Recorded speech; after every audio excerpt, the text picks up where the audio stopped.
नमस्कार, मैं श्रेया। खबरों के सिलसिले में आप सभी का फिर से स्वागत है। बढ़ते हैं आज की मुख्य खबरों की ओर। बिहार की राजनीति में जमाई पॉलिटिक्स बनी नया चुनावी हथियार। बिहार की राजनीति में इन दिनों जमाई पॉलिटिक्स एक नया गर्म मुद्दा बन गया है। नेता प्रतिपक्ष तेजस्वी यादव के हालिया बयान कि बिहार में नेशनल दामाद आयोग चल रहा है, उन्होंने एनडीए सरकार पर तंज कसते हुए सियासी हलकों में हलचल मचा दी है। इस बयान के बाद राज्य के मंत्री अशोक चौधरी ने तीखा पलटवार करते हुए तेजस्वी यादव और लालू परिवार पर परिवारवाद का आरोप लगाया है। पटना में फायरिंग को लेकर तेजस्वी के बयान पर नीतीश के नेता ने किया पलटवार। अल्पसंख्यक आयोग के अध्यक्ष सह जेडीयू नेता गुलाम रसूल बलियावी ने कहा कि नरसंहार तो नहीं हो रहा है।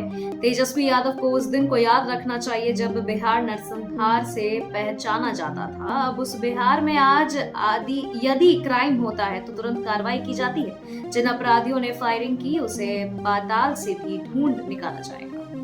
परिवहन विभाग ने कार्यों का किया नया बंटवारा। परिवहन विभाग ने मोटरयान निरीक्षकों के बीच कार्यों का बंटवारा किया है। इस बार नए एमवीआई को भी बड़ी और महत्वपूर्ण जिम्मेदारी दी गई है। हालांकि परिवहन विभाग ने मोटरयान निरीक्षकों के बीच कार्यों का जो बंटवारा किया है उसमें सीनियर और जूनियर सबको बराबर की बात छोड़िए, कई जिलों में तो जूनियर को सीनियर से ज्यादा महत्वपूर्ण कार्य सौंप दिए गए हैं।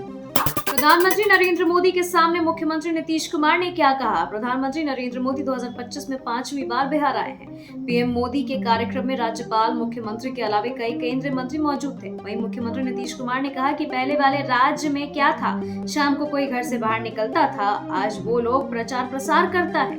पहले वाले ने महिलाओं के लिए कुछ किया था, हमने महिलाओं के लिए काफी काम किया, आरक्षण दिया। जब से काम करने का मौका मिला तब से बिहार को आगे बढ़ाने का काम कर रहे हैं।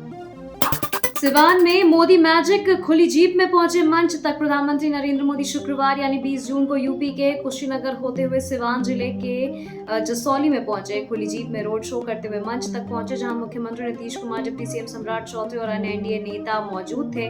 मंच पर पीएम का फूलों से भव्य स्वागत हुआ, जब जनता ने फूलों की बारिश कर अभिवादन किया।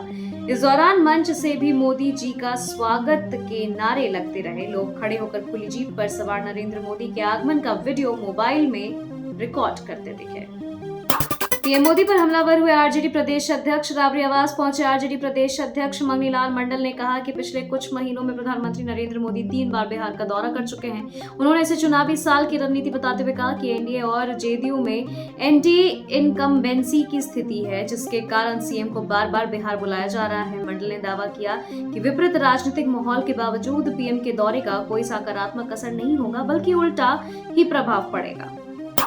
हटाए जाएंगे बिहार के सभी डीसीएलआर, पटना हाईकोर्ट का आदेश। पटना हाईकोर्ट ने बिहार के भूमि सुधार उप समाहर्ता पदों पर तैनात बिहार प्रशासनिक सेवा के अधिकारियों को हटाने का ऐतिहासिक आदेश जारी किया है। न्यायमूर्ति अरविंद सिंह चंदेल की खंडपीठ ने गुरुवार को स्पष्ट किया कि अब इन पदों पर केवल बिहार राजस्व सेवा के प्रमोशन प्राप्त अधिकारी ही नियुक्त होंगे। कोर्ट ने सामान्य प्रशासन विभाग को 3 महीने के लिए सभी बीएएस अधिकारियों को डीसीएलआर को हटाने का निर्देश दिया है। हेमंत सोरेन के मंत्री डॉक्टर इरफान अंसारी की बड़ी स्वास्थ्य सौगात। झारखंड के स्वास्थ्य मंत्री डॉक्टर इरफान अंसारी ने शुक्रवार को गढ़वा जिले के नगर उंटारी को बड़ी सौगात दी। उन्होंने 168 करोड़ रुपए की स्वीकृति दी है। इसे 100 बेड का अस्पताल और ट्रॉमा सेंटर समेत अन्य स्वास्थ्य सुविधाएं उपलब्ध हो सकेंगी। बाबा वैद्यनाथ मंदिर में चल रहा बड़ा खेल, श्रद्धालुओं के पैसे लेकर मंदिर में एंट्री करने का आरोप। वैद्यनाथ मंदिर में कथित रूप से पैसे लेकर श्रद्धालुओं को अवैध रूप से मंदिर के अंदर प्रवेश दिलाने के मामले में जांच शुरू हो गई है। 19 जून को टीम छानबीन करने मंदिर पहुंची। जांच टीम ने मंदिर पहुंचकर घंटों तक सीसीटीवी फुटेज को खंगाला और उसमें देख रहे संदिग्ध गतिविधियों की बारीकी से पड़ताल की। बोकारो में पकड़ी गई गन फैक्ट्री। बांग्लादेश तक होती थी हथियारों की सप्लाई। झारखंड के बोकारो जिलों में हथियार के काले धंधे का मामला जो है अब सामने आया है। यहाँ के बेरुमो अनुमंडल की बहुत पुरानी व्यावसायिक मंडी जरीडीह बाजार में अवैध गन फैक्ट्री का खुलासा किया है।